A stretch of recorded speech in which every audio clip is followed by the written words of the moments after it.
Peace be with you, I'm Uncle Ivan the Chatterbox. This fire may have destroyed homes, but don't let it destroy your future.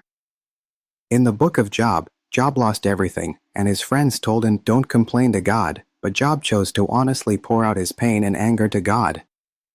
In the end, God didn't blame Job, but instead rebuked those friends who said spiritually correct things. Today's video wants to talk with you about collective trauma and how we can find meaning and hope amid pain. Many people worry this fire may have destroyed homes, but don't let it destroy your future. This video wants to talk with you about collective trauma and the possibility of post-traumatic growth.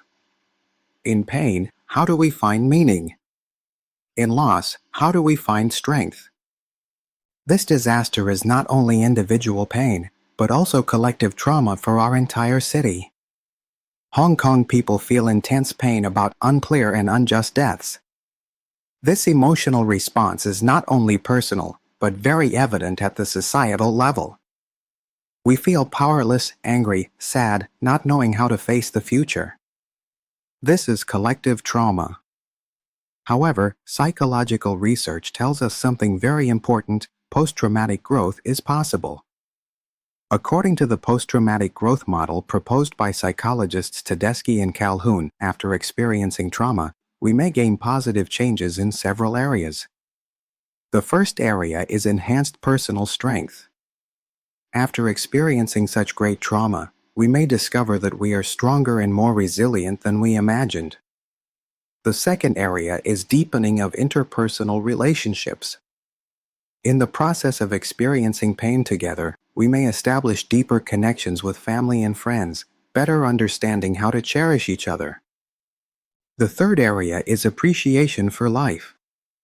After experiencing death and loss, we may cherish each day of life more, better understanding what truly matters. The fourth area is new possibilities. Some people, after trauma, discover new directions and meaning in life, perhaps engaging in volunteer service, promoting social reform, or developing new interests and goals.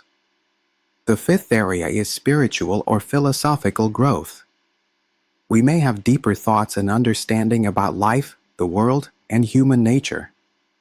The importance of pursuing justice, participating in investigations, demanding truth, promoting institutional reform, these actions belong to what psychology calls meaning-making. When we can transform pain into the pursuit of justice, transform loss into contribution to society, this itself is a healing process. Transforming trauma into growth, pursuing justice, can help us move forward.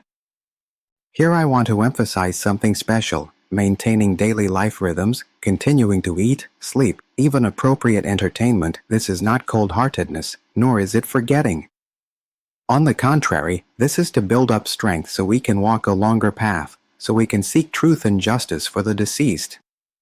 Taking care of yourself gives you the strength to care for others, to change society, to pursue the values we believe in. Avoiding excessive negative thinking and turning toward positive action, such as participating in volunteer service, can reduce feelings of powerlessness. When you help others through concrete actions, you discover you're not powerless. By transforming pain into love for those around us and persistence in justice, we can move toward healing and transformation at the collective level. This doesn't mean we forget the pain, but rather that we can find meaning in pain, find strength in loss. And we know that in all things God works for the good of those who love Him, who have been called according to His purpose.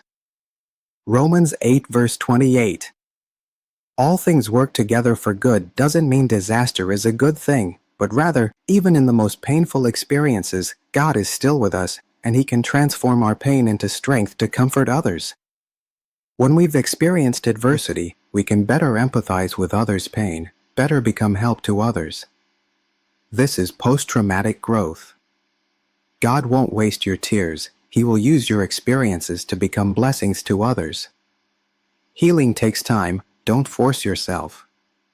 Through mutual support, pursuing justice, transforming pain into action, we can not only survive but also grow. You're not alone. God is with you, and we are with you too. For support, Post-Crisis Counseling Network 5181 to 501. Thank you all for your support. Please share, subscribe, turn on notifications, and you can also support on Patreon. Let us together experience God's grace in weakness, become comfort to others in pain. May God grant you peace.